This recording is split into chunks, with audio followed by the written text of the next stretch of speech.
hili niingie zaidi, hakuna mwananchi au biashara mwananchi ambayo imeharibiwa. Hakuna mali ya serikali iliyoharibiwa. Hakuna mwananchi pamoja na kukamata ambaye labda kwamba pamoja na kukamata lakini hakuna aliweza kuumizwa. Wote tuliwatia bila masharti. Tulibaki na wale ambao tuna ushahidi nao. Lakini pia tunao wawili ambao tunawashikilia kwa kosa la kujihusisha na kuhamasisha watu kujiingiza kwenye mitandao ya kijamii, ambao pia baada ya taratibu za kisheria zikamilika, sheria itachukua mkondo wake. Hao wengi kwa tisa hao ndio walikuwa wanajihusisha na swala la uchomaji wa matairi. Wawili ni wale ambao tulikuwa na ushahidi kwa sababu ya kuhamasisha kwenye mitandao ya kijamii. Kwa hiyo kwa ujumla wake ni kama tunashikilia watu 11 ambao tumepembua toka watu 300 ambao tulishika, tukapembua tukaona kwamba hawahusiki, ila walikuwa ni ushabiki na ule umri. Lakini baada hapo, baada ya kujadiliana kamati ya ulinzi na usalama ikaridhia chini ya mheshimiwa mkuu wa mkoa kwamba tuachie bure bila masharti.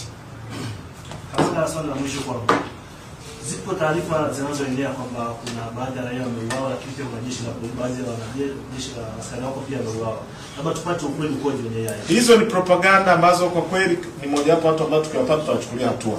Hakuna askari wa jeshi la polisi mkoa wa Kilimanjaro wala hata kurushiwa jiwe hakuna. Hakuna mwananchi mkoa wa Kilimanjaro ambaye ameuliwa. Bahati nzuri hospitali zipo, mnaweza mkaenda. Na ninyi si watu wana ndugu, hakuna mtu aliyepita au akaja jeshi la polisi kusema hajamuona ndugu yake. Kwa hiyo tulifanya kazi kwa kuzingatia nidhamu, haki, weledi na uadilifu. Ndio ile tufanye kazi kwa weledi mkubwa. Lakini mshukuru sana mkuu wa jeshi la polisi Tanzania pamoja na kamishna wa operation na mafunzo afande Sipia Awadhi kwa jinsi ambavyo walikuwa wakitupa training, wakitupa mafunzo na wakati mwingine kutupa maelekezo moja kwa moja. Ndio ilisababisha kuhakikisha kwamba mkoa umeenda kwa weledi mkubwa sana.